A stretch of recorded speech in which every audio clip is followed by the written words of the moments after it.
കുറച്ച് ദിവസങ്ങളായി ദീപക് എന്ന യുവാവിൻ്റെ വാർത്തകളായിരുന്നു സോഷ്യൽ മീഡിയ നിറഞ്ഞു നിന്നത്. അതായത് കള്ളക്കേസുകളിൽ കുടുക്കി ദുരുപയോഗം ചെയ്യുന്ന ചില സ്ത്രീകളുണ്ട്, അത്തരത്തിൽ പെട്ടുപോകുന്ന ചില പുരുഷന്മാരുമുണ്ട്. എന്തായാലും അതേ പറ്റിയിട്ടുള്ള വിവരങ്ങളും എങ്ങനെയാണ് ഇനി അതിൽ നിന്ന് റിക്കവർ ചെയ്യുക എന്നുള്ള കാര്യങ്ങളൊക്കെ നമ്മളോടൊപ്പം പറഞ്ഞു തരുന്നത് വേറെ ആരുമല്ല, അഡ്വക്കേറ്റ് ഫൗസിയ ഹബീബാണ് ഇന്ന് നമ്മളോടൊപ്പം ചെയ്യുന്നത്. Welcome ma'am. നമസ്കാരം. ഫസ്റ്റ് ഓഫ് ഓൾ നമുക്ക് ദീപകിന്റെ വിഷയത്തിലേക്ക് തന്നെ പോവാം. ഇപ്പം ആ ഒരു വീഡിയോ എടുത്ത് വൈറലായി ഒരു ലൈഫ് തന്നെ അദ്ദേഹത്തിന്റെ ഇല്ലാണ്ടായി.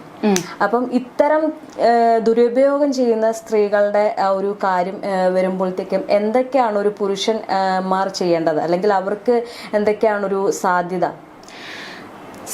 ദീപകിന്റെ കേസിൽ ദീപക് കുറ്റക്കാരനല്ല എന്നുള്ളത് നമ്മൾ മനസ്സിലാക്കിയത് ആ വീഡിയോ കണ്ടപ്പോഴാണ്. ഈ പറയുന്ന ദീപക് ആത്മഹത്യ ചെയ്യുന്നതിന്റെ മുന്നേ, അതായത് ശനിയാഴ്ച ഒരു രാത്രി ആവുന്നതിന് മുന്നേ തന്നെ ഞാനൊരു വീഡിയോ ഇട്ടിട്ടുണ്ടായിരുന്നു. അതിന് മുന്നേ തന്നെ ഞാനൊരു വീഡിയോ ഇട്ടിട്ടുണ്ട്. അതിൽ ഞാൻ തന്നെ പറഞ്ഞിട്ടുണ്ട്, ഈ പറയുന്ന വീഡിയോയിൽ ദീപക് കുറ്റക്കാരനല്ല, മീൻസ് അങ്ങനെയല്ല, ദീപക് ഫുള്ളി കുറ്റക്കാരനല്ല. അദ്ദേഹം അതിലൊരു എനിക്കതിൽ എഡിറ്റിങ്ങോ ഇതിലോ അതൊന്നും ഞാൻ നോക്കുന്നതിന് മുന്നേ തന്നെ കാണുന്ന സമയത്ത്, ആ വീഡിയോ ഞാൻ കണ്ട സമയത്ത്, ഞാൻ വെള്ളിയാഴ്ച വൈകുന്നേരം വീഡിയോ കാണുന്നു, ശനിയാഴ്ചയാണ് ഞാൻ ഇതിനൊരു വീഡിയോ കൊടുത്തതെന്ന് തോന്നുന്നു, ഞാൻ ഡേറ്റ് ഓർക്കുന്നില്ല. ആ സമയത്ത് തന്നെ ഞാൻ പറഞ്ഞിട്ടുണ്ട് അതിൽ അദ്ദേഹം കുറ്റക്കാരനാകുന്നത് ആ ഒരു പെൺകുട്ടി ഇങ്ങനെ അടുത്തേക്ക് നിൽക്കുന്ന സമയത്ത് അയാളുടെ കൈ തട്ടുന്നുണ്ട്. ആ കൈ തട്ടിയതിൽ എഡിറ്റിങ്ങോ ഇതോ ഇങ്ങനെയുള്ള കാര്യങ്ങളൊക്കെ പിന്നീടാണ് ഇപ്പോഴാണ് നമ്മൾ അതൊക്കെ അറിയുന്നത്. ഇപ്പം അദ്ദേഹം മരിക്കുന്നതിന് മുന്നേ ഞാൻ ആ വീഡിയോയിൽ പറഞ്ഞതും അങ്ങനെ തന്നെയാണ്. അദ്ദേഹത്തിന്റെ ഭാഗത്ത് തെറ്റുണ്ടെങ്കിൽ കൂടെയും ഈ പെൺകുട്ടി ഒരിക്കലും ഒരു വീഡിയോ എടുത്ത് പ്രചരിപ്പിച്ചത് വളരെയധികം തെറ്റായിട്ടുള്ള ഒരു കാര്യമാണ്. ഇപ്പം പറയുന്ന ഒരു പുരുഷൻ ഒരു തെറ്റ് ചെയ്തു, ഇഫ് ഇൻ കേസ് ചെയ്തു എന്നിരിക്കട്ടെ, അദ്ദേഹത്തിന് കുടുംബം ഉള്ളതാണ്. അപ്പോൾ ഇത് പ്രചരിപ്പിക്കുക, സോഷ്യൽ മീഡിയ എന്ന് പറഞ്ഞിട്ടുണ്ടെങ്കിൽ അതിൽ ഇങ്ങനെ കാണുന്നത് എന്താണോ അതാണ് എല്ലാ ആൾക്കാരും വിശ്വസിക്കുന്നത്. അതിന്റെ അപ്പുറം ഇപ്പുറം ഒന്നും മനസ്സിലാക്കാനായിട്ട് ഇപ്പോഴുള്ള ആൾക്കാർ ശ്രമിക്കാറുമില്ല. അപ്പൊ അങ്ങനെയുള്ളൊരു സിറ്റുവേഷനിൽ ഇങ്ങനെ ഒരു വീഡിയോ കണ്ടപ്പോൾ കുറെ ആളുകൾ അയാളെ കുറ്റം പറഞ്ഞു, കുറെ ആളുകൾ ഈ പെൺകുട്ടീനെ കുറ്റം പറഞ്ഞു. ഞാൻ ഈ മീൻസ് ദീപകിന്റെ ചേട്ടനുണ്ട്, സൂരജ് എന്ന് പറഞ്ഞിട്ടുള്ള ആള്, അവരായിട്ട് സംസാരിച്ച സമയത്ത് അവരുടെ അടുത്തുനിന്ന് എനിക്ക് അറിയാൻ കഴിഞ്ഞത്, ഈ പറയുന്ന ദീപക് ഫസ്റ്റത്തെ വീഡിയോ കണ്ട സമയത്ത് വലിയ പ്രശ്നങ്ങളൊന്നും ഉണ്ടായിരുന്നില്ല ആൾക്ക്. രണ്ടാമത് ഈ പെൺകുട്ടി എക്സ്പ്ലനേഷൻ കൊടുത്തിട്ട് ഒരു വീഡിയോ ഇട്ടിട്ടുണ്ടായിരുന്നു. ആ എക്സ്പ്ലനേഷൻ കൊടുത്തിട്ടുള്ള വീഡിയോ ഇട്ടപ്പം ദീപകിന് മാനസികമായിട്ട് അത്രയും വലിയൊരു ഹാം വന്നു. അങ്ങനെയാണ് അയാൾ മരിച്ചു പോയത് എന്നാണ് അവരുടെ സഹോദരനായിട്ടുള്ള ആള് സൂരജ് പറയുന്നത്, നമ്മളടുത്ത് പറഞ്ഞിട്ടുള്ളൊരു കാര്യം.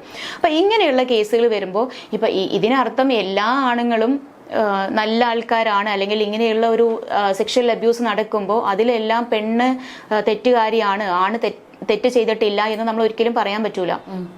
ഒരുപാട് കേസിൽ പെൺകുട്ടികളെ അബ്യൂസ് ചെയ്യുന്ന എത്രയോ പുരുഷന്മാരുണ്ട്, ഒരുപാട്. അത് ലൈംഗികമായിട്ടാണെങ്കിലും അല്ലാതെയാണെങ്കിലും ബസ്സിൽ, ട്രെയിനിൽ, പബ്ലിക്കിൽ ഒക്കെ ഉണ്ട്. അതൊക്കെ നമ്മൾ കാണുന്നതുമാണ്.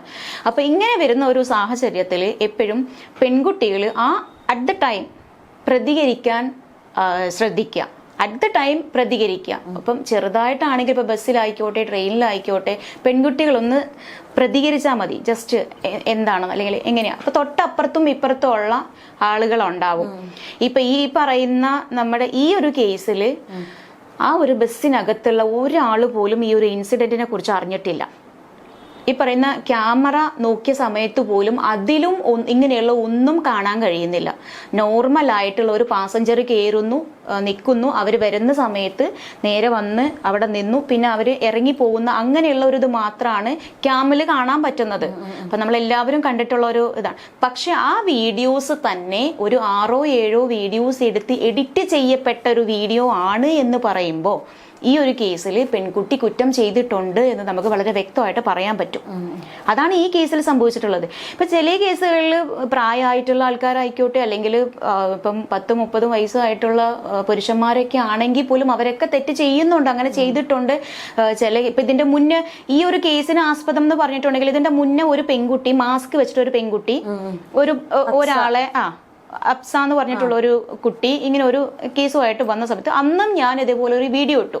അപ്പൊ അന്ന് ഞാൻ പറഞ്ഞിട്ടുള്ള ഒരു കാര്യം പ്രതികരിക്കണം, ഇങ്ങനെയുള്ള കാര്യം പറഞ്ഞു. പിന്നെ നമുക്ക് ഈ തൊട്ടടുത്തുണ്ടായിരുന്ന അവരെ നമുക്ക് കണക്ട് ചെയ്ത് കിട്ടിയിട്ടുണ്ടായിരുന്നില്ല.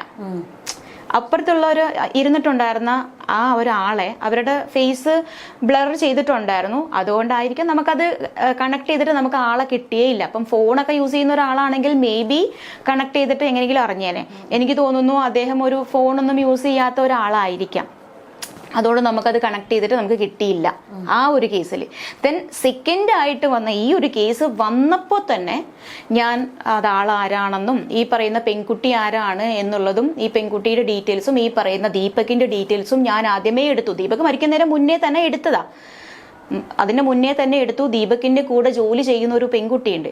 പെൺകുട്ടിയുടെ നമ്പർ ഞാൻ കളക്ട് ചെയ്തു, അവരുടെ മാനേജറുടെ നമ്പർ. പക്ഷെ ഇത് വിളിക്കാൻ നമ്മൾ ശനിയാഴ്ച കിട്ടിയ നമ്പർ ഇപ്പം തിരക്കായതുകൊണ്ട് ശനിയാഴ്ചയാണ് നമുക്ക് ഇത് നോക്കിയത്. എൻ്റെ അടുത്ത് വീഡിയോ അയച്ചു തന്നപ്പോഴും ഞാൻ നോക്കിയത് അങ്ങനെയാണ്, ശനിയാഴ്ച. അപ്പോൾ ആ ഒരു സമയത്ത് നമുക്ക് കോണ്ടാക്ട് ചെയ്യാനായിട്ട് നമുക്ക് പറ്റിയില്ല എന്നുള്ളത് ഒരു വാസ്തവമാണ് ശരിക്കും. എന്നിട്ട് ഞാൻ ഞായറാഴ്ച കോള് വിളിക്കുന്ന സമയത്ത് എൻ്റെ അടുത്ത് പറയുന്നത് ഇങ്ങനെയാണ്. അപ്പം അതിന് ആ ഒരു സമയത്ത് നമുക്ക് വേറെ പ്രത്യേകിച്ച് ഒന്നും പറയാനുണ്ടായിരുന്നില്ല, ഒന്നുമില്ല. അൺഫോർച്ചുനേറ്റ്ലി ഒരു വീഡിയോ കാരണം ഒരാൾ ആത്മഹത്യ ചെയ്യാന്ന് പറഞ്ഞാൽ, ഒരു കുടുംബം അനാഥമായിട്ട് പോവാന്ന് പറഞ്ഞാൽ അതൊരു വലിയൊരു ബുദ്ധിമുട്ടുള്ളൊരു കാര്യമാണ്. അപ്പോൾ ആ ഒരു കുടുംബത്തിന് അവരെ ഞാനും കണ്ടിട്ടുണ്ടായിരുന്നു. അമ്മയുണ്ട്, അച്ഛനുണ്ട്. അവർ കല്യാണം കഴിച്ചതാണ്. ഞാൻ ആദ്യം ഓർത്തു കുട്ടികളുണ്ടെന്നാണ് വിചാരിച്ചിട്ടുണ്ടായിരുന്നത്. പക്ഷെ അവർക്ക് കുഞ്ഞുങ്ങളൊന്നുമില്ല. ഇദ്ദേഹം മാത്രമേ ഉള്ളൂ വീട്ടിൽ. പ്രായമായിട്ടുള്ള ഒരു അമ്മയും അച്ഛനും ഉണ്ട്. ഇപ്പോഴത്തെ അവിടുത്തെ സിറ്റുവേഷൻ എന്ന് പറഞ്ഞാൽ ഈ അവരുടെ കുടുംബക്കാരൊക്കെ അവിടെ തന്നെ നിൽക്കുവാണ്. ഇല്ലെങ്കിൽ അതിപ്പോൾ എത്ര നാൾ നിൽക്കും എന്നുള്ളത് അറിയില്ല. നിൽക്കുന്നത് തൊട്ടപ്പുറത്ത് ഇവര് ഫുൾ ടൈം ഇവര് മാറി മാറി നിൽക്കുക. ഇനിയിപ്പോൾ ഇവരെന്തെങ്കിലും ചെയ്യുമോ എന്നുള്ളൊരു പേടിയാണ് ഇപ്പം റിലേറ്റീവ്സിനൊക്കെ ഉള്ളത്.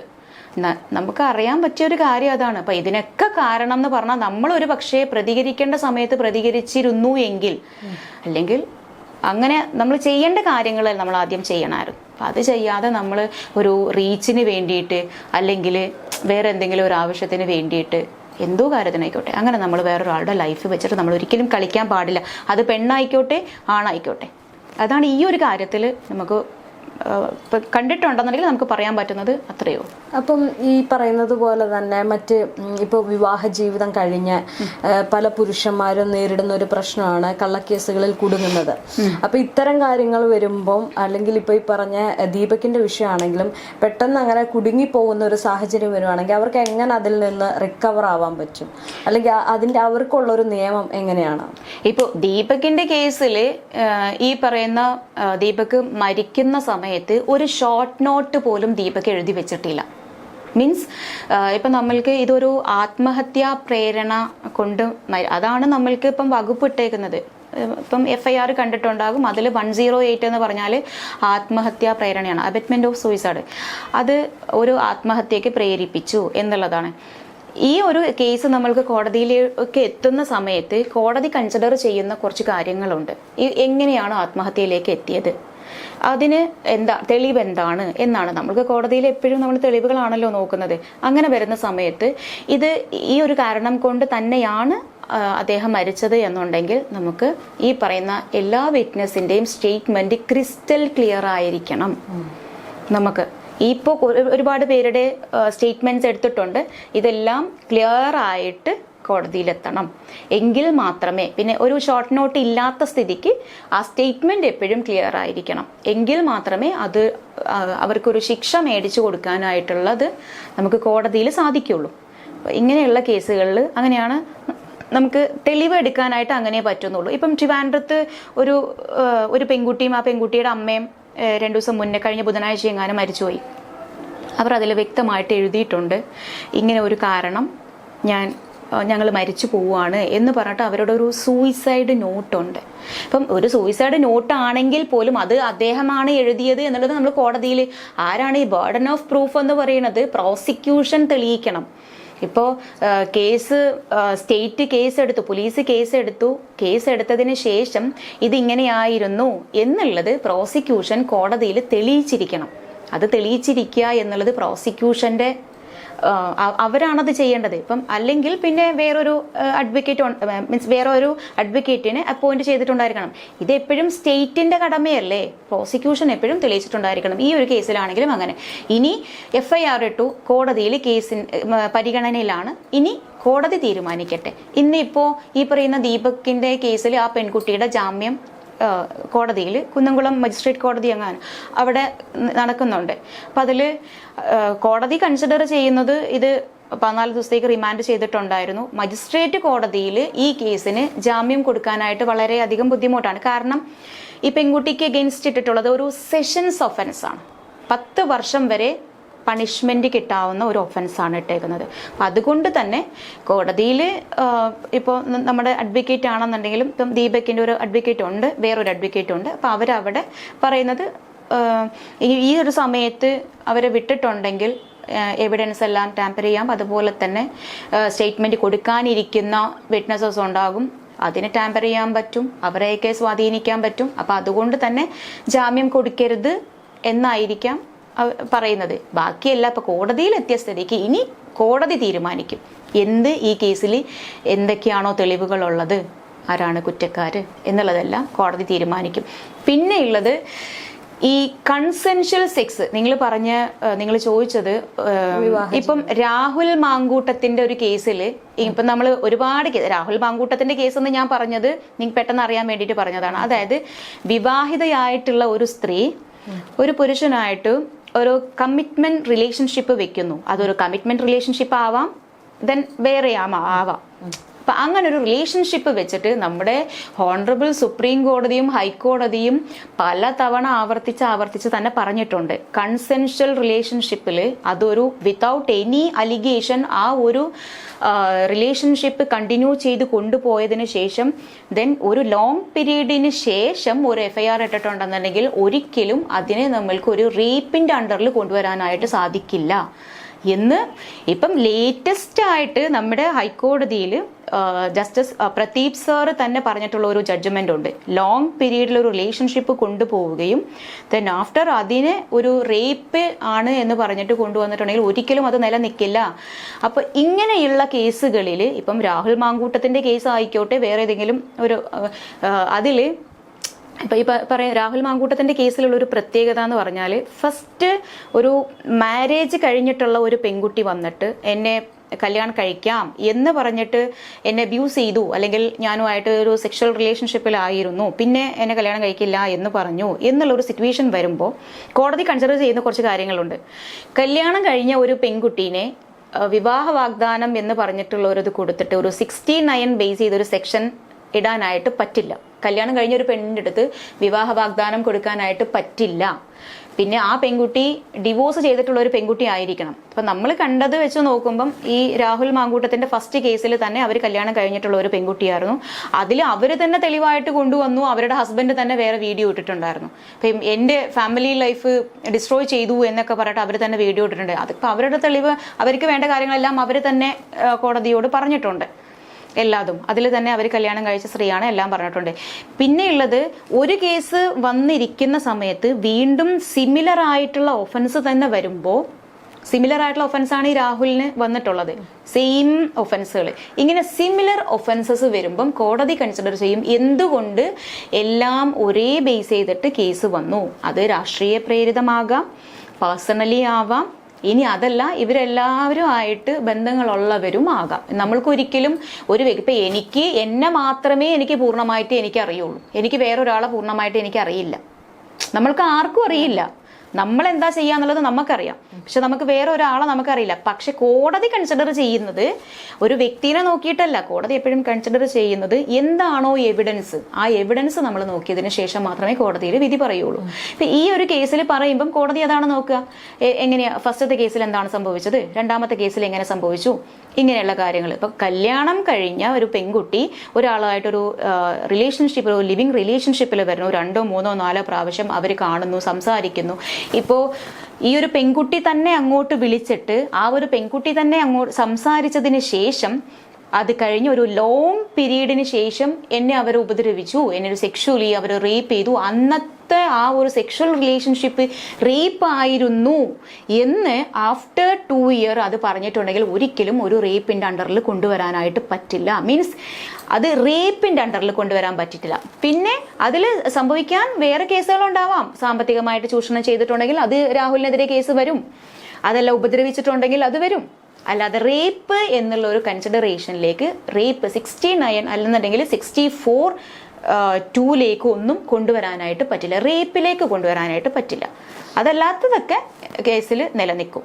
പിന്നെ ഈ ഇപ്പോൾ ഒരു പെൺകുട്ടി പറഞ്ഞിട്ടുള്ള ഒരു വീഡിയോ ഞാൻ അതിൽ കണ്ടിട്ടുണ്ടായിരുന്നു. ആ പെൺകുട്ടി പറഞ്ഞൊരു കാര്യമുണ്ട്, ഞാൻ ഇഷ്ടത്തിലായി, ചിലപ്പം പെൺകുട്ടികൾ ഇഷ്ടത്തിലായിട്ടും ഇങ്ങനെ വിളിക്കുമ്പോൾ പോകും.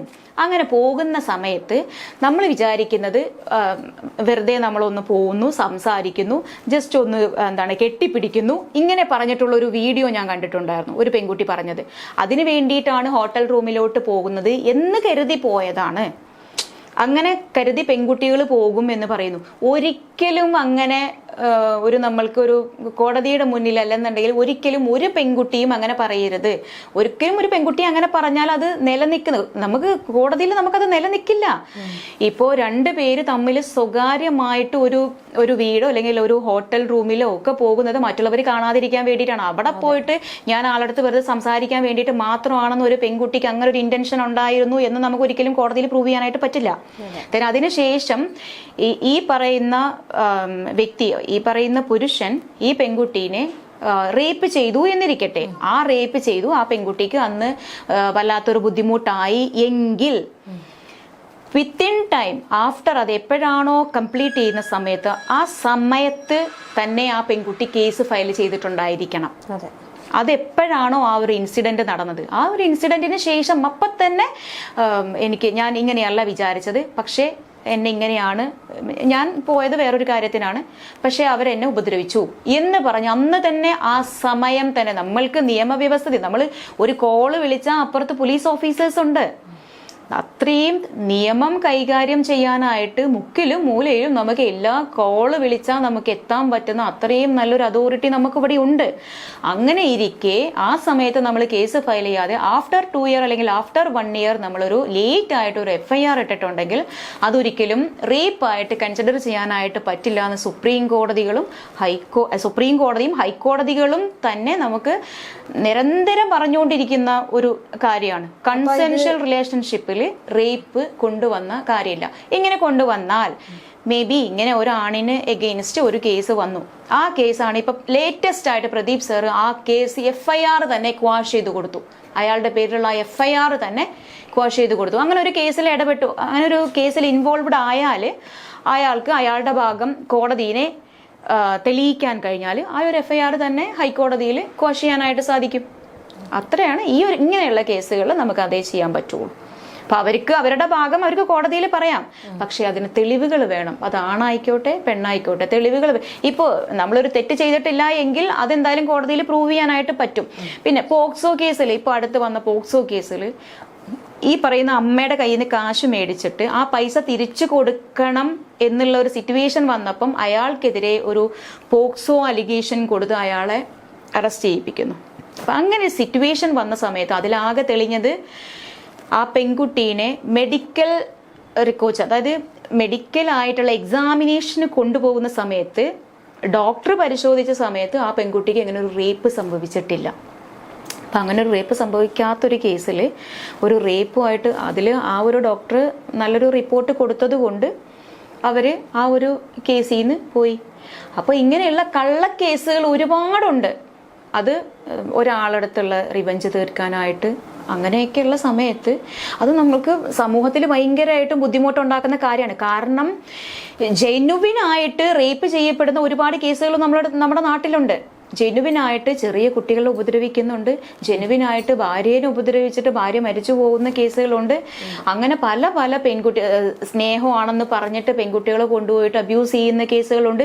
ഇങ്ങനെയുള്ള ജെനുവിനായിട്ടുള്ള കേസുകൾ വരുമ്പോൾ പോലും കോടതികൾ ഇതിൽ ജെനുവിനാണോ എന്നുള്ളത് സംശയത്തോടെ നോക്കും.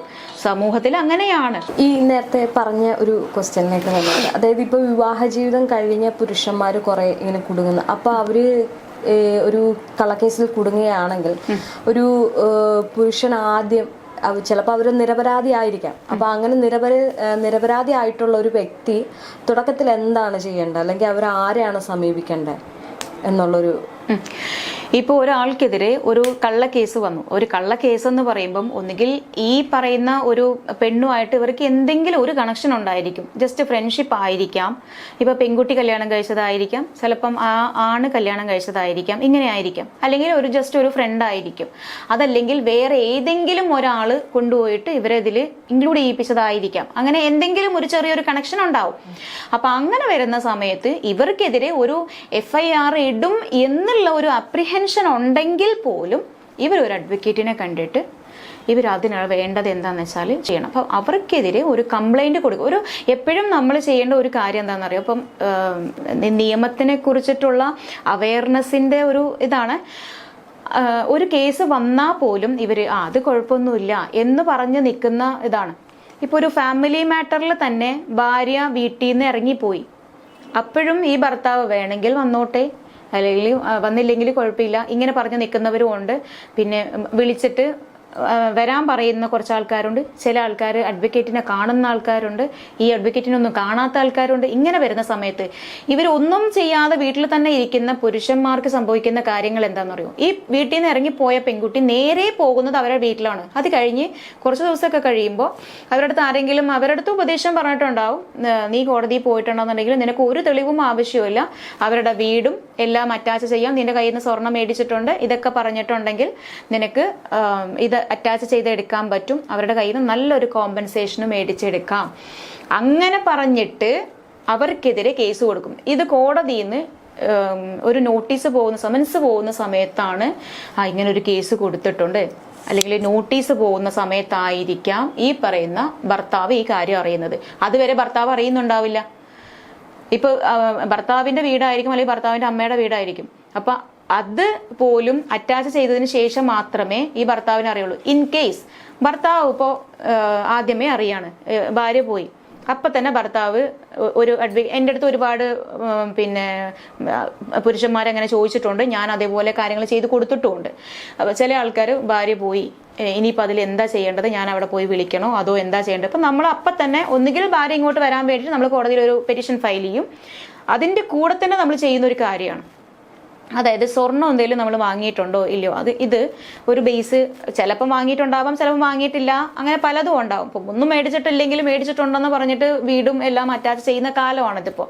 അപ്പം നമ്മളിത് ചെയ്യുന്ന കാര്യമാണ്, പുരുഷന്മാര് അവരുടെ പ്രോപ്പർട്ടിയും ഇപ്പോൾ 2 ദിവസം അകത്ത് കിടക്കുന്ന പോലെയല്ല, നമ്മൾ 10ഉം 20ഉം വർഷം സമ്പാദിച്ചുണ്ടാക്കിയ നമ്മളുടെ പ്രോപ്പർട്ടി അല്ലെങ്കിൽ നമ്മുടെ സമ്പാദ്യം പോവുക എന്ന് പറഞ്ഞിട്ടുണ്ടെങ്കിൽ അതൊരു വളരെ ബുദ്ധിമുട്ടുള്ളൊരു കാര്യമാണ്. പ്രായമായിട്ടുള്ള അച്ഛനും അമ്മയും ഉണ്ടാവാം, സഹോദരങ്ങളുണ്ടാവാം, ഒക്കെ ഉണ്ടാവാം. അപ്പം അങ്ങനെ വരുന്നൊരു സിറ്റുവേഷനിൽ ഈ ഒരു ഭർത്താവ് എന്ന് പറയുന്ന ആള് അവര് ചെയ്യേണ്ട ഒരു കാര്യം, ഒന്നുകിൽ ഒരു അഡ്വക്കേറ്റിനെ കണ്ടിട്ട് അവരുടെ പ്രോപ്പർട്ടി സേഫ് ആക്കാനായിട്ട് അവർക്ക് വേണമെങ്കിൽ ഒരു കവിയറ്റ് ഓർഡർ എടുത്ത് വെക്കാം.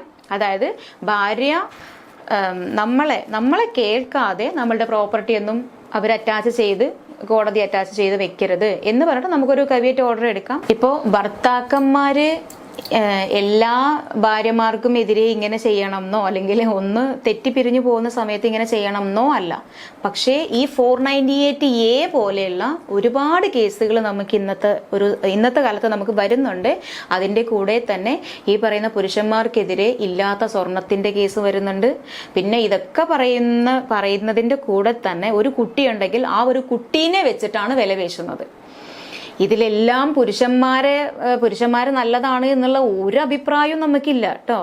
അതില് പെണ്ണിനെ ഉപദ്രവിക്കുന്ന പുരുഷന്മാരുണ്ട്, അതേപോലെ തന്നെ ഭാര്യ അങ്ങോട്ട് ഉപദ്രവിക്കുന്നതുമുണ്ട്.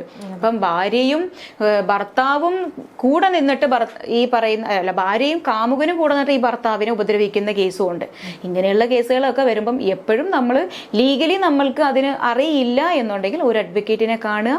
ഒരു അഡ്വക്കേറ്റിനെ കണ്ടിട്ട് അവരുടെ ലീഗൽ അഡ്വൈസ് എടുത്തതിന് ശേഷം നമ്മൾ എപ്പോഴും മൂവ് ചെയ്യുന്നതായിരിക്കും നമ്മൾക്ക് നല്ലത്. കാരണം സ്ത്രീകൾക്ക് എന്തിനു വേണ്ടിയിട്ടാണ് ഒരുപാട് നിയമങ്ങൾ നമ്മുടെ നാട്ടിലുള്ളത്? എപ്പോഴും സ്ത്രീകളെയും കുട്ടികളെയും പ്രൊട്ടക്റ്റ് ചെയ്യുക, അല്ലെങ്കിൽ അവരുടെ വെൽഫെയറിന് വേണ്ടിയിട്ടാണ് സ്ത്രീകൾക്ക് ഒരുപാട് നിയമങ്ങൾ നമ്മുടെ മുന്നിലുള്ളത്.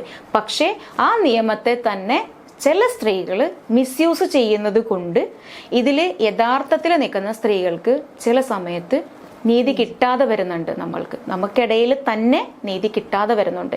അങ്ങനെ വരുമ്പോഴും അതിൽ ജനുവിനായിട്ടുള്ള കാര്യം ഏതാണ് എന്നുള്ളത് നമുക്ക് ചില സമയത്ത് ഐഡന്റിഫൈ ചെയ്യാനായിട്ട് പറ്റാറില്ല.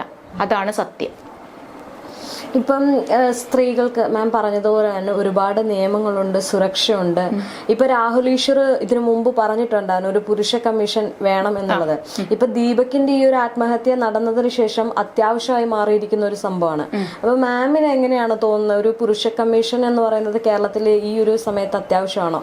അവർക്കും സൈബർ ബുള്ളിംഗ് ഉണ്ട്, സെക്ഷൽ ഹറാസ്മെന്റ് നടക്കുന്നുണ്ട്. കൊച്ചുകുട്ടികളിൽ ആണെങ്കിൽ പോലും ഒരു മെയിൽ കാറ്റഗറിയിൽ ഇത്തരം സംഭവങ്ങൾ നടക്കുന്നുണ്ട്. അങ്ങനെയാണ് ഒരു പുരുഷ കമ്മീഷൻ അത്യാവശ്യമാണോ, അല്ലെങ്കിൽ ആവുകയാണെങ്കിൽ എങ്ങനെയാണത്? അപ്പം നമ്മൾക്ക് വിമൻസ് കമ്മീഷൻ ഉണ്ട്. ആ ഒരു വിമൻസ് കമ്മീഷനിൽ നമ്മൾ നോക്കുന്നത് വെൽഫെയർ ഓഫ് ദി വിമൻ ആണ്. പെണ്ണിന് എന്തെങ്കിലും ഒരു ബുദ്ധിമുട്ട് വന്നാൽ പെണ്ണ് നേരെ പോകുന്നത് ഞാൻ വനിതാ സെല്ലിൽ പരാതി കൊടുക്കും, ഞാൻ വനിതാ സ്റ്റേഷനിൽ പരാതി കൊടുക്കും, ഞാൻ വനിതാ കമ്മീഷനിൽ പരാതി കൊടുക്കും. ഇങ്ങനെയുള്ള ഒരു സിറ്റുവേഷനാണ് നമുക്കിപ്പോൾ ഉള്ളത്. അതേ ഇത് തന്നെ നിയമം കൊണ്ട് തന്നെ അതിലൊക്കെ കൊടുക്കുന്ന പരാതികളൊക്കെ നമുക്ക് എല്ലാ പരാതികളും ഉള്ളതാണോ? ഇല്ല. പത്തനംതിട്ട വനിതാ സെൽ അവിടെ നിന്ന് എന്നെ ഒരു മാഡം വിളിച്ചിട്ടുണ്ടായിരുന്നു. ആ കേസിൽ ആ മാഡത്തിന് ഒരു റെഫർ ചെയ്തിട്ടുള്ള ഒരു കേസിൽ എൻ്റെ ഒരു കക്ഷിയുടെ ഭാര്യയാണ് അവിടെ പോയിട്ടുണ്ടായിരുന്നത്. ആ മാഡം പറഞ്ഞത് കുറച്ച് കാര്യങ്ങൾ പറയുമ്പോൾ തന്നെ നമുക്ക് മനസ്സിലാകും എത്രത്തോളം ഈ പറയുന്ന സ്ത്രീകൾ ഈ ഒരു അവർക്ക് കിട്ടുന്ന ആ ഒരു നിയമത്തിന് മിസ്യൂസ് ചെയ്യുന്നുണ്ട് എന്നുള്ളത്. അപ്പം അങ്ങനത്തെ ഇപ്പം ഈ ഒരു സിറ്റുവേഷനിൽ നമുക്കിപ്പോഴും ഒരു മെൻസ് കമ്മീഷൻ എന്നുള്ളത് നമുക്ക് അത്യാവശ്യമാണ്. അതായത് പറയുന്നത് അതൊരു പ്രൈവറ്റ് ആയിട്ടുള്ള ഒരു ബില്ലാണ്. അപ്പം അങ്ങനെ വരുന്ന സമയത്ത് അവിടെ ഒരു സ്റ്റാറ്റ്യൂട്ടറി ബോഡി ഈ മെന്നിന് വേണ്ടിയിട്ട് ഉണ്ടാകും. ഈ മെൻസ് കമ്മീഷൻ എന്നുള്ളതിൽ ഒരിക്കലും ഈ അവർ പറയുന്നില്ല എന്താണ് പുരുഷന്മാർ മാത്രം മതി എന്ന് പറയുന്നില്ല. അതിൽ ഇൻക്ലൂഡ് ചെയ്യുന്നത് സ്ത്രീകളെയും ഇൻക്ലൂഡ് ചെയ്തിട്ട് നമുക്കൊരു സ്റ്റാറ്റ്യൂട്ടറി ബോഡി വേണം എന്നാണ് ഇതിൽ പറഞ്ഞിട്ടുള്ളത്. അപ്പം അതൊരു നല്ല കാര്യമായിട്ടാണ് നമുക്ക് തോന്നുന്നത്. കാരണം ഒരുപാട് പ്രശ്നങ്ങൾ അനുഭവിക്കുന്ന പുരുഷന്മാരുണ്ടല്ലോ, അവർക്ക് ഒന്ന് ഓടിച്ചെല്ലാൻ വേണ്ടിയിട്ട്, അവർക്കൊരു പരാതി കൊടുക്കാൻ വേണ്ടിയിട്ട്, ഇതുവരെയും അവർക്ക് വേണ്ടിയിട്ട് ചോദ്യം ചെയ്യാനായിട്ട് ആരുമില്ല. ഒരു പോലീസ് സ്റ്റേഷനിൽ പരാതിയായിട്ട് പോയിട്ടുണ്ടെങ്കിൽ പെണ്ണായിരിക്കാം ഇതെല്ലാം ചെയ്തത്, പെണ്ണായിരിക്കാം ഈ പറയുന്ന ആളുടെ കൂടെ പോയത്, പെണ്ണായിരിക്കാം പൈസ മിസ്യൂസ് ചെയ്തത്, എല്ലാം കഴിഞ്ഞ് പെണ്ണ് പോലീസ് സ്റ്റേഷനിലേക്ക് പോകുന്നു, അല്ലെങ്കിൽ ആദ്യം പോകുന്നു. ഇതിങ്ങനെ പോയിട്ടുണ്ടെങ്കിൽ ഇവർ രണ്ടുപേരെയും കൂടെ വെച്ച് പോലീസ് സ്റ്റേഷനിൽ സംസാരിക്കുമ്പം നമ്മളുടെ പോലീസ് ഓഫീസേഴ്സ് പറയുന്ന ഒരു കാര്യമുണ്ട്. എൻ്റെ അടുത്ത് ഒരുപാട് കേസുകൾ അങ്ങനെ വന്ന് സംസാരിച്ചതാണ് എന്ത് ചെയ്യണം. പോലീസ് ഓഫീസർ അവള് കേസ് കൊടുത്തിട്ടുണ്ടെങ്കിൽ നീ കൊടുങ്ങും, അവള് കേസ് കൊടുത്താൽ നീ കൊടുങ്ങും. അതിനേക്കാളേറെ നല്ലത് ഇപ്പൊ നീ ആ പൈസ അങ്ങ് വിട്ട് കളയുന്നതാ നല്ലത്. നിന്റെ കയ്യിൽ നിന്ന് 5 ലക്ഷമോ 10 ലക്ഷമോ പൊക്കോട്ടെ, അവള് കേസ് കൊടുത്താൽ നീ കൊടുങ്ങും. എനിക്കുള്ള കക്ഷികൾ തന്നെ 28 ദിവസം എൻ്റെ കക്ഷി അകത്ത് കിടന്നത്. ആ കക്ഷി ഒന്നും ചെയ്തിട്ടില്ല. ആ കക്ഷി കല്യാണം കഴിക്കണം എന്ന് പറഞ്ഞിട്ട് ഒരാളെ പരിചയപ്പെടുന്നു, അവരെ കൂടെ 1-2 ദിവസം കൂടെ താമസിക്കുന്നു. ഡേ ടു ഡേ ഉള്ള എക്സ്പെൻസസ് പോലും ഇവർ മീറ്റ് ചെയ്യുന്നു ഈ പറയുന്ന പുരുഷൻ. എന്നിട്ട് അവസാനം ആ പെൺകുട്ടി ഇയാൾക്കെതിരെ ഒരു റേപ്പ് കേസ്, അതായത് കല്യാണം കഴിക്കാം എന്ന് പറഞ്ഞ് എന്നെ പ്രോമിസ് ചെയ്തു എന്ന് പറഞ്ഞിട്ടുള്ള സെക്ഷൻ 69 ഇട്ടിട്ട് അയാള് 28 ദിവസം അയാൾ അകത്ത് കിടക്കുന്നു. ആ കേസിൽ അയാൾ ചെയ്ത തെറ്റെന്താന്ന് അയാൾക്ക് പോലും അറിയില്ല. ഇങ്ങനെയുള്ള കേസുകൾ നമുക്ക് മുന്നിലുണ്ട്. ഇപ്പോൾ ഈ പറയുന്ന പെൺകുട്ടികൾ ആദ്യം ഒരു കല്യാണം കഴിച്ചിട്ടുണ്ടായിരിക്കും, അവരെ കയ്യിൽ നിന്ന് 5 ലക്ഷം രൂപ പൈസ മേടിച്ചിട്ടുണ്ടാവും. രണ്ടാമത് കല്യാണം കഴിച്ചിട്ടുണ്ട്, അതിലൊരു കൊച്ചുണ്ട്, അവരടുത്തുനിന്നും കോമ്പൻസേഷൻ മേടിച്ചിട്ടുണ്ട്. വീണ്ടും കല്യാണം കഴിക്കാൻ വേണ്ടിയിട്ടാണ് ഈ പറയുന്ന മാട്രിമോണിയൽ സൈറ്റിലേക്ക് വന്ന് അവരെ ഇൻട്രൊഡ്യൂസ് ചെയ്തിട്ട് എല്ലാം പറയുന്നത്. എന്നിട്ട് ഇങ്ങനെ സംഭവിക്കും. നല്ല കാശുള്ള ഒരാളാണോ, അവരെ കയ്യിൽ നിന്ന് ഡേ ടു ഡേ എക്സ്പെൻസസ് വരെയും വാങ്ങിയിട്ട്. അപ്പൊ ഇവിടെയൊക്കെ ഓർക്കേണ്ട ഒരു കാര്യം, ഈ പുരുഷൻ എന്ന് പറയുന്നവർ ചില സമയത്ത് നമ്മൾ ചോദിക്കാറുണ്ട്, നിങ്ങൾ എന്താ മണ്ടനായിരുന്നോ എന്ന് ചോദിക്കേണ്ട സിറ്റുവേഷൻ നമുക്ക് വരാറുണ്ട്. പല തവണ നമുക്ക് വരാറുണ്ട് അങ്ങനെ. നിങ്ങൾ എന്താ മണ്ടനായിരുന്നോ, ഇത്രയുമൊക്കെ ചെയ്തിട്ടും നിങ്ങൾക്ക് മനസ്സിലായില്ലേ എന്ന് നമ്മൾ ചോദിക്കാറുണ്ട്. അപ്പം അങ്ങനെ പോലും സ്ത്രീകൾക്കുള്ള നിയമങ്ങൾ മിസ്യൂസ് ചെയ്യുന്ന ഒരു കാലമാണിത്. അപ്പം നമ്മൾക്ക് ഇങ്ങനെ പുരുഷന് വേണ്ടിയിട്ടും ചോദിക്കാനായിട്ട് ഒരു സ്റ്റാറ്റ്യൂട്ടറി ബോഡി ഉണ്ടാവുക എന്നുള്ളത് വളരെ നല്ല ഒരു കാര്യമായിട്ടാണ്. അപ്പം നമ്മൾക്കും നമ്മളുടെ വീട്ടിലും പുരുഷന്മാരുണ്ട്. നമ്മുടെ വീട്ടിലുള്ള പുരുഷന്മാർ പുറത്തേക്ക് ഇറങ്ങുമ്പം ഒന്നുമില്ലാതെ മൊബൈൽ ഓൺ ആക്കി ഇട്ടിട്ട് നമ്മൾ ഇതൊക്കെ ഓപ്പൺ ചെയ്യുന്ന സമയത്താണ് ഇത് ഞാനല്ലേ അല്ലെങ്കിൽ എനിക്ക് എഗെയിൻസ്റ്റ് അല്ലേ ഈ വന്നിട്ടുള്ളത് എന്ന് പറയുന്ന എല്ലാ ആളുകളും മൊബൈല് ടെക്നിക്കലായിട്ടുള്ള കാര്യങ്ങളൊന്നും അറിയുന്ന ആൾക്കാരല്ല. എല്ലാവർക്കും ഒരു സെൽഫി പോലും മര്യാദയ്ക്ക് എടുക്കാൻ അറിയാൻ പാടില്ലാത്ത ആൾക്കാരാണ് കൂടുതലായിട്ടുള്ളത്. അപ്പൊ അവർക്കൊക്കെ ഇപ്പൊ ഈ പറയുന്ന പോലെയുള്ള അവർക്കും ഒരു ചോദിക്കാൻ ഒരാള്, അവർക്ക് വേണ്ടിയിട്ട് ഒരു സ്റ്റാറ്റ്യൂട്ടറി ബോഡി അതുണ്ടെങ്കിൽ, അത് ഒരിക്കലും പുരുഷന്മാർ മാത്രം വേണം എന്ന് പറയുന്നില്ല. അപ്പൊ ഈ പറയുന്ന കമ്മീഷൻ വേണം എന്ന് പറയുന്നതിൽ പുരുഷന്മാർ മാത്രമേ പാടുള്ളൂ എന്ന് പറയുന്നില്ല. അപ്പൊ അങ്ങനെ ഒരു ബോഡി, ഒരു കമ്മീഷൻ വരുവാണെങ്കിൽ, ഒരു സ്റ്റാറ്റ്യൂട്ടറി ബോഡി വരുവാണെങ്കിൽ അത് നല്ലതായിരിക്കും എന്നാണ് എൻ്റെ ഒരു അഭിപ്രായം. ഞാൻ പറയുകയാണെങ്കിൽ എൻ്റെ ഒരു അഭിപ്രായത്തിൽ അങ്ങനെ ഒരു കമ്മീഷൻ വരണം. കുറച്ചു എത്രയോ ഇപ്പം നമ്മൾ പറയുന്നുണ്ട്, ട്രിവാൻഡ്രത്ത് കഴിഞ്ഞ മാസം മുന്നേ ഭാര്യ വീട്ടുകാരുടെ ഇത് വെച്ചിട്ട് ഒരാൾ ആത്മഹത്യ ചെയ്തായിരുന്നു. ഒരു 30 വയസ്സായിട്ടുള്ള ഒരാൾ.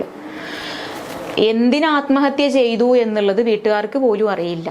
ഇതൊക്കെ കഴിയുമ്പോഴാണ് അവർ പറയുന്നത് അവര് അനാവശ്യമായിട്ട് സമ്മർദ്ദം ചെലുത്തിയിട്ടുണ്ടായിരുന്നു, അതിന്റെ റീസൺ ആണ് എന്നുള്ളത്. മരിച്ചുപോയി കഴിഞ്ഞതിന് ശേഷം ഇത് അറിഞ്ഞിട്ട് എന്തെങ്കിലും കാര്യമുണ്ടോ?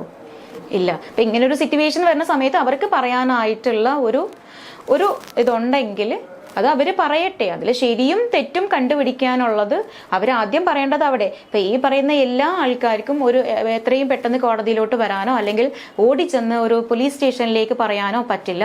പോലീസ് സ്റ്റേഷനിലേക്ക് പറയുമ്പോൾ ഇങ്ങനെയാണ്, ആ പെണ്ണിന്റെ ഭാഗത്താണ് നിയമങ്ങളെല്ലാം. അങ്ങനെ വരുന്ന സമയത്ത് ഇവർക്കൊരു മെൻസ് കമ്മീഷൻ അത്യാവശ്യമാണ്. അതുണ്ടെങ്കിൽ കുറച്ചുകൂടെ ഇവർക്ക് കമ്മ്യൂണിക്കേറ്റ് ചെയ്യാനായിട്ട് ഇതായിരിക്കും.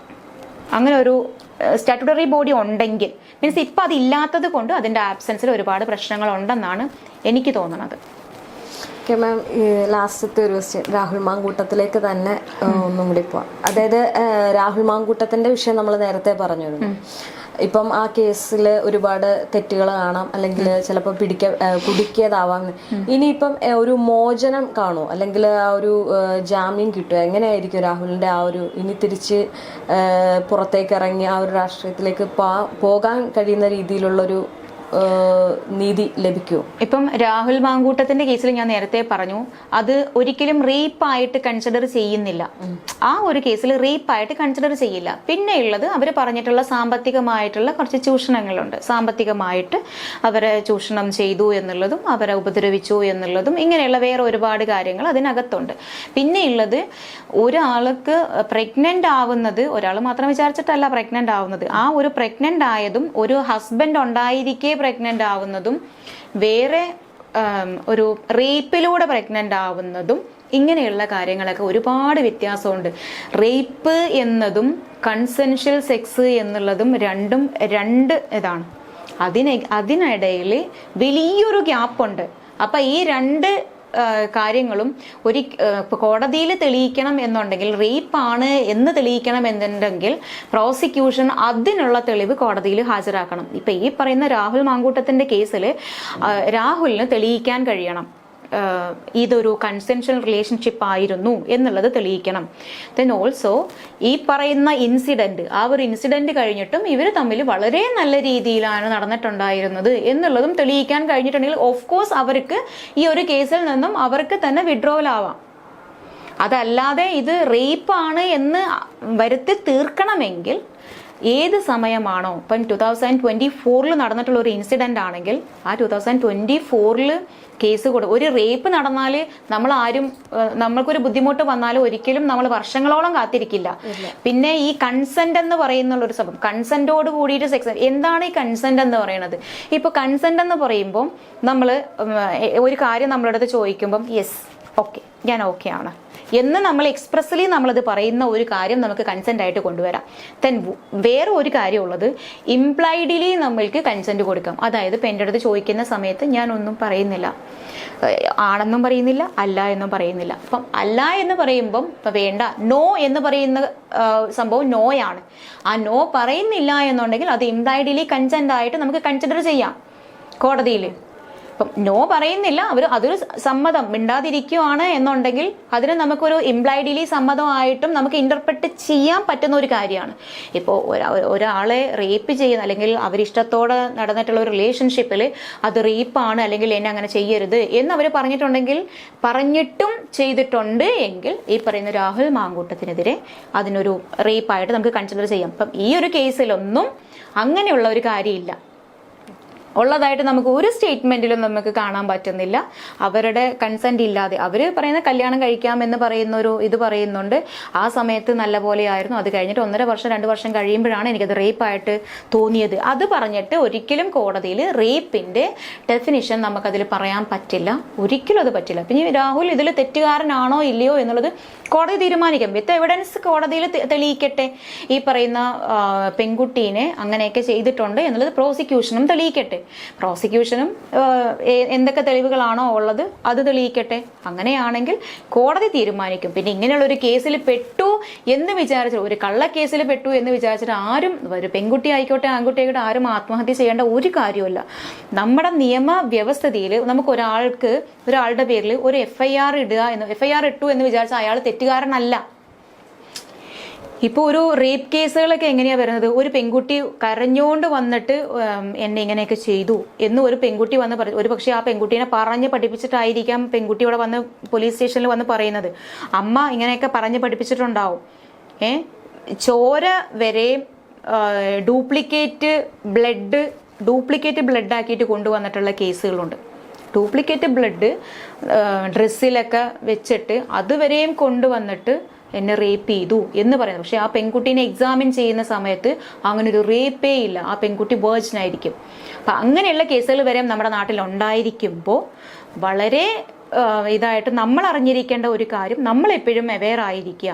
നമ്മളുടെ മേലെ ഒരു ഇത് വന്നു, നമ്മൾ തെറ്റ് ചെയ്തിട്ടില്ലേ, ഒരിക്കലും നമുക്ക് ഇവിടെ നിയമമുണ്ട്, പോലീസുണ്ട്. ഇപ്പം പോലീസാണ് FIR ഇടുന്നത്, പോലീസുകാരെ നമ്മൾ സമ്മതിക്കുന്നില്ല, അത് പോലീസുകാരുടെ ജോലിയാണ്. ഇപ്പം അവർക്ക് ഒരാൾ വന്ന് പറയുമ്പം ഇപ്പം ചില കേസുകളിലൊന്നും വിതൗട്ട് വാറണ്ട് നമുക്ക് ഇപ്പോൾ ഒരു റേപ്പ് കേസ് ആയിക്കോട്ടെ, മർഡർ കേസ് ആയിക്കോട്ടെ, ഇങ്ങനെയൊക്കെയുള്ള കേസിലൊന്നും നമുക്ക് വിതൗട്ട് വാറണ്ട് വേണ്ട, ആളെ പിടിച്ചകത്തിടാം. നമ്മുടെ നാട്ടിലെ നിയമമാണത്. അപ്പം അങ്ങനെയുള്ള കേസുകൾ വരുന്ന സമയത്ത് ഇവരെപ്പോഴും നമ്മളൊരു തെറ്റ് ചെയ്തിട്ടില്ല, നമ്മൾ അവെയർ ആയിരിക്കുക, നമ്മളൊരു അഡ്വക്കേറ്റിനെ കാണുക, നമ്മളുടെ ഭാഗം ശരിയാണെന്നുണ്ടെങ്കിൽ നമ്മളത് പ്രൂവ് ചെയ്യുക. അതിന് നമ്മൾ മരിക്കാൻ പോകേണ്ട കാര്യമില്ല. പിന്നെ ഇത്രയും എനിക്കെതിരെ ഇങ്ങനെയുള്ള കാര്യങ്ങളൊക്കെ സംഭവിച്ചു, ഇതുകൊണ്ട് തന്നെ ഇനി മുന്നിലേക്ക് എനിക്ക് ജീവിക്കാൻ പറ്റില്ല, അങ്ങനെയുള്ള ഒരു തോന്നലുകളൊന്നും വേണ്ട. നമുക്കെതിരെ ഒരാൾ ഒരു ഫോൾസ് അലിഗേഷൻ കൊടുത്ത് നമ്മുടെ ലൈഫ് നശിപ്പിച്ചിട്ടുണ്ട് എന്നുണ്ടെങ്കിൽ നമുക്ക് അവർക്കെതിരെ കേസ് ഫയൽ ചെയ്യാനുള്ള എല്ലാ വകുപ്പുകളും നമ്മുടെ നാട്ടിൽ തന്നെ, നമ്മുടെ നിയമത്തിൽ തന്നെ ഉണ്ട്. അപ്പം അതൊന്നും, അതായത് നമ്മുടെ നിയമം, കോടതി ഒക്കെ ലാഗായി പോകുന്നപ്പോൾ ഒരാളുടെ കേസ് മാത്രമല്ലല്ലോ നമുക്കുള്ളത്, ഒരുപാട് കേസുകളുണ്ട്. അപ്പം ഈ കേസുകളൊക്കെ നോക്കി വരുമ്പം ലാഗായിട്ട് വരും. അപ്പം അങ്ങനെ ഒരുപാട് സമയം വേണം, കോടതിയിൽ കയറി ഇറങ്ങണം, ഇങ്ങനെയുള്ള ഒരുപാട് ഇതുള്ളത് കൊണ്ടാണ് കുറേ ആൾക്കാർ അതിൻ്റെ പിന്നാലെ പോവാത്തത്. ഒരിക്കലും നമ്മളുടെ മേലെ ചാർത്തിയിട്ടുള്ള ഒരു കേസ്, നമുക്ക് എഗെയിൻസ്റ്റ് വന്നുള്ള ഒരു കേസ് തെറ്റാണെന്നുണ്ടെങ്കിൽ നമുക്കത് പ്രൂവ് ചെയ്യാനായിട്ട് നമുക്ക് ഏതറ്റം വരെയും വേണമെന്നുണ്ടെങ്കിൽ പോവാം. അങ്ങനെ നിയമം നമുക്ക് നിലവിലുണ്ട്. അപ്പം നമ്മൾ ഡീഫോമേറ്ററി, നമ്മളുടെ മേലേക്ക് ഒരാൾ ഒരു FIR ഇട്ടോ, അതിനെതിരെ നമുക്ക് തിരിച്ചും നമുക്ക് അങ്ങോട്ട് കൊടുക്കാനുള്ള എല്ലാ വകുപ്പുകളും നമുക്ക് അവരുടെ കയ്യിൽ നിന്ന് കോമ്പൻസേഷൻ മേടിക്കണമെന്നുണ്ടെങ്കിൽ നമുക്ക് കോമ്പൻസേഷൻ മേടിക്കാം. നമ്മൾ തെറ്റുകാരല്ല എന്നുള്ളതായിരിക്കണം. പിന്നെ കൺസെൻഷ്വൽ സെക്സ് ആണെന്നുണ്ടെങ്കിൽ അത് ഒരിക്കലും റേപ്പിൻ്റെ അണ്ടറിലോട്ട് നമുക്ക് ഇന്ത്യൻ നിയമത്തിൽ നമുക്ക് കൊണ്ടുവരാൻ പറ്റില്ല എന്നുള്ളത് കോടതികൾ തന്നെ വളരെ വ്യക്തമായിട്ട് ആവർത്തിച്ചിട്ട് പറഞ്ഞിട്ടുണ്ട്. അപ്പോൾ ആ ഒരു കാര്യത്തിൽ ഇപ്പം പുരുഷന്മാരായിക്കോട്ടെ, ഇപ്പോൾ സ്ത്രീകൾ തന്നെ ആൺകുട്ടികളെ മിസ്യൂസ് ചെയ്യുന്ന കേസുകളുണ്ടല്ലോ, അങ്ങനെയും വരുന്നുണ്ട്. പിന്നെ ഇപ്പൊ അടുത്തുള്ള ഒരു ഇതെന്ന് പറഞ്ഞാൽ ഈ അതിജീവിതയുടെ പേര് പറയാൻ പാടില്ല, ഇങ്ങനെയുള്ള 1-2 കാര്യങ്ങളൊക്കെ ഇതുണ്ട്. അപ്പൊ അങ്ങനെ പറയുമ്പം അവരുടെ ഐഡന്റിറ്റി നമുക്ക് പുറത്തോട്ട് പബ്ലിക്കലി കൊണ്ടുവന്നിട്ട് അതിനെ പ്രസ് ചെയ്തിട്ട് വേറെ പ്രശ്നങ്ങൾ ഉണ്ടാവരുത് എന്നുള്ളത് കൊണ്ടാണ് അങ്ങനെ പറയുന്നത്. അപ്പോൾ നിയമത്തിൽ എല്ലാ ഇതും ഉള്ളത് കൊണ്ട് അതിൽ ഇപ്പോൾ പറയും പെണ്ണുങ്ങൾക്ക് മാത്രമാണ് നിയമം, പെണ്ണുങ്ങളെ മാത്രം പ്രൊട്ടക്റ്റ് ചെയ്യാണ്, ആണുങ്ങളെ മൊത്തത്തിൽ പിന്നെ ഹരാസ് ചെയ്യാണ്, ഇങ്ങനെയൊന്നുമില്ല. അപ്പോൾ നമ്മൾക്ക് നിയമം അറിഞ്ഞിരിക്കുക എന്നുള്ളത് മാത്രമേ ഉള്ളൂ. അവെയർ ആയിരിക്കാം. നമുക്ക് എഗൻസ്റ്റ് കേസ് വന്നോ, നമ്മൾക്കൊരു നിയമം അറിയുന്ന ഒരാളെ നമ്മൾ അപ്രോച്ച് ചെയ്യാം, അവരുടെ അടുത്ത് കാര്യങ്ങൾ പറയാം, അത് നേരെ കോടതിയിൽ നമ്മൾ പ്രൊഡ്യൂസ് ചെയ്യാം. അത്ര മാത്രമേ ഉള്ളൂ. വേറൊന്നും ഇപ്പോൾ ഒരു കാര്യം സംഭവിച്ചു എന്ന് വിചാരിച്ചാൽ നമ്മൾ ഒരിക്കലും ആത്മഹത്യ ചെയ്യേണ്ട കാര്യമില്ല. അത് ആൺകുട്ടി ആയിക്കോട്ടെ പെൺകുട്ടി ആയിക്കോട്ടെ, പെൺകുട്ടികളും ആത്മഹത്യ ചെയ്യുന്നുണ്ട്, ആണുങ്ങളും ആത്മഹത്യ ചെയ്യുന്നുണ്ട്. അപ്പം അതിൻ്റെ ആവശ്യമില്ല. നമ്മൾക്കെതിരെ ഒരു കേസ് വന്നിട്ടുണ്ടെങ്കിൽ അത് സത്യമല്ല എന്നുള്ളത് നമ്മൾക്ക് പൂർണ്ണ വിശ്വാസമാണ്. ഞാൻ പറഞ്ഞില്ലേ, നമുക്ക് നമ്മളുടെ മാത്രമേ അറിയുള്ളൂ. ഓപ്പോസിറ്റ് നിൽക്കുന്ന ആളിനെ നമുക്കറിയോ? ഇല്ല. പൂർണ്ണമായിട്ടും നമുക്ക് നമ്മളുടെ മാത്രമേ അറിയുള്ളൂ. അപ്പം നമ്മൾ ശരിയാണ് എന്നുണ്ടെങ്കിൽ നമ്മൾക്ക് കോടതിയെ അപ്രോച്ച് ചെയ്യാം. അത്രേ വേണ്ടുള്ളൂ ഇതിൽ. നമ്മളോടൊപ്പം ചേർന്നത് അഡ്വക്കേറ്റ് ഫൗസിയ ഹബീദ് ആയിരുന്നു. വളരെ വ്യക്തമായിട്ടും വിശദമായിട്ടുമാണ് കാര്യങ്ങൾ പറഞ്ഞു തന്നത്. അതായത് ഒരു കള്ളക്കേസിൽ കുടുങ്ങിയാൽ എങ്ങനെ ആവണം, ഒരു സ്ത്രീയോ അല്ലെങ്കിൽ പുരുഷനോ എന്ത് ചെയ്യണം, അല്ലെങ്കിൽ എന്തൊക്കെയാണ് അവർ ചെയ്യേണ്ട കാര്യങ്ങൾ എന്നുള്ളതാണ് വളരെ വിശദമായിട്ട് പറഞ്ഞു തന്നത്.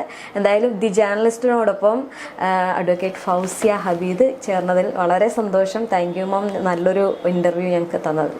Thank you.